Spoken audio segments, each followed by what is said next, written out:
So Matt, you guys have done a little prep work already. Yes, we had to come in and grind down the stone.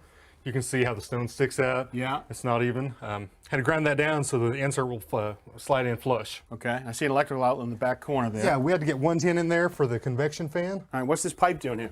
That's actually a 1/2-inch gas line with holes in it to use as a log lighter. A log lighter. All right, so is this the shutoff over here? Yes, turn that on and it lights the logs. That really beats kindling. Yes. All right, but that's got to get out of the way, right? We got to cap off that line. All right, good. Yeah. All right, using a couple of wrenches, I will back that line out. Okay. All right, and now we will cap that off with a 1/2-inch cap. Now with our new insert, we're no longer going to vent into this entire chimney mast. We're going to use this.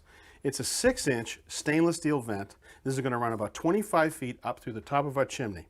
Now with any fireplace, there is a damper.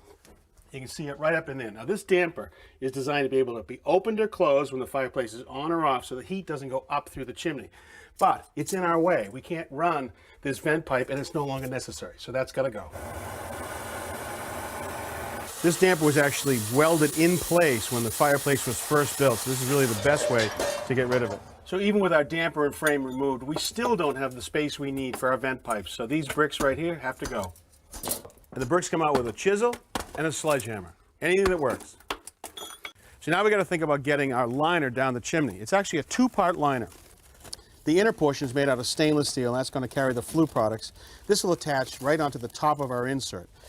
There's also an aluminum sheathing, that's the outer pipe, and in between these two layers is insulation. Now, how are we going to get this down the chimney?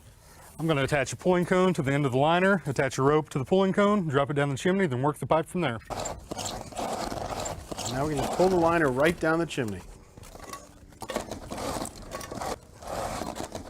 Now down here at our insert, we have a couple of connections to make. One is to connect the liner to this connection right here, but there's also electrical.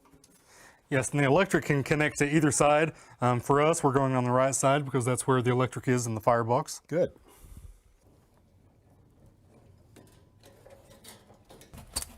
Good. To adapt the liner to that insert, you'll notice that there's an adapter fitting with a slight angle to it and a clamp to tighten onto the liner.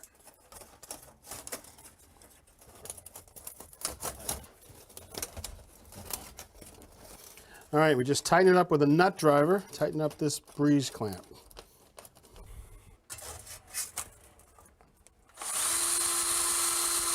Ready? Yep. That is not a light unit. Oh boy. All right, so plug it in.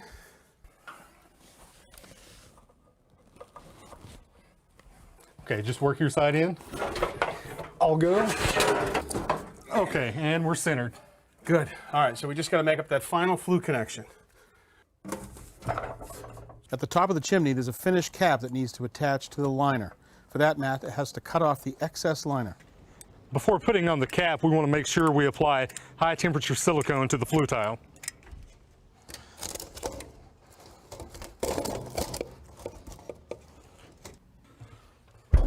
Surround panel goes around the insert. Really a nice looking trim package. Time for fire. Yes. So there it is, our very first fire, burning perfectly. You can actually hear the fans bringing that air in through the bottom, right behind the firebox, coming out nice and warmed up. So Paula, what do you think? It looks great.